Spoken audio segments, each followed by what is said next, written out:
इसी वजह से पाकिस्तान के पूर्व प्रधानमंत्री इमरान खान ने शहबाज सरकार की तुलना हिटलर से कर दी। उन्होंने बयान दिया कि जैसा हिटलर ने जर्मनी में किया था वैसा ही शहबाज सरकार पाकिस्तान में कर रही है। इमरान इस समय जेल से बाहर हैं, लेकिन उन पर गिरफ्तारी की तलवार लटक रही है और इसीलिए वो शहबाज सरकार पर हमला करने का कोई भी मौका नहीं छोड़ रहे। इस बार तो उन्होंने शहबाज सरकार की तुलना हिटलर के शासन से कर दी।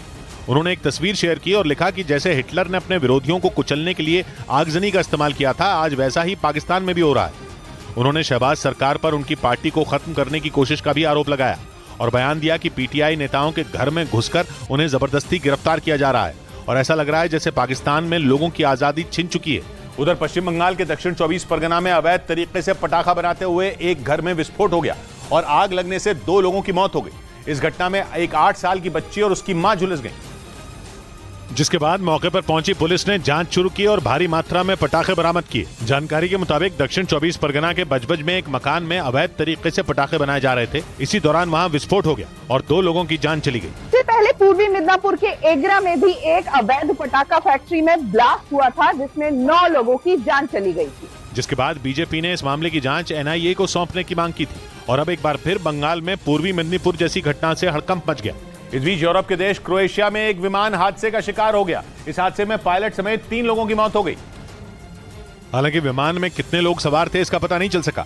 जानकारी के मुताबिक विमान ने यूरोप के देश स्लोवेनिया से क्रोएशिया के लिए उड़ान भरी थी, तभी वो विमान रडार से गायब हो गया, जिसके बाद उसका पता नहीं चल सका। बताया गया कि प्लेन क्रोएशिया के जंगलों से गुजर रहा था, तभी तकनीकी खराबी की वजह से उसमें आग लग गई और उसमें मौजूद लोग उसकी चपेट में आ गए, जिससे उनकी मौत हो गई। घटना की जानकारी मिलने के बाद पुलिस ने शवों की तलाश शुरू कर दी। इधर कर्नाटक में नई सरकार बनते ही कांग्रेस कार्यकर्ताओं ने कर्नाटक विधानसभा का शुद्धिकरण किया। उन्होंने गौमूत्र डालकर पूरे विधानसभा परिसर को साफ किया।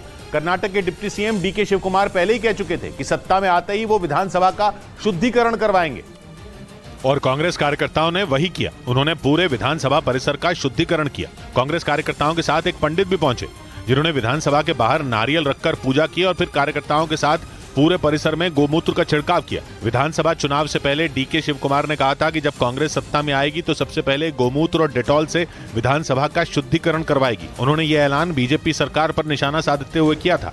उधर ऑस्ट्रेलिया में प्रधानमंत्री का जोरदार स्वागत हुआ। वहां सिडनी में उनसे मिलने के लिए भीड़ उमड़ पड़ी। जापान से शुरू हुई प्रधानमंत्री की यात्रा का ऑस्ट्रेलिया आखिरी पड़ाव है, जहां उनके कदम पड़ते ही लोग खुश हो गए। महिलाएं, बच्चे और पुरुष तिरंगा लेकर उनसे मिलने पहुंचे। लोगों का प्यार देखकर प्रधानमंत्री भी दिल खोलकर उनसे मिले। बच्चों पर तो उन्होंने खूब प्यार लौटाया। ऑस्ट्रेलिया के सिडनी में रहने वाले भारतीय मूल के लोगों ने उम्मीद जताई कि प्रधानमंत्री आगे भी इसी तरह भारत के लिए काम करते रहेंगे। I want him to keep going and win the next elections. Australia में प्रधानमंत्री वहां के पीएम से मिलेंगे। इसके अलावा वो व्यापारिक बैठकों और अन्य कार्यक्रमों में भी शामिल होंगे।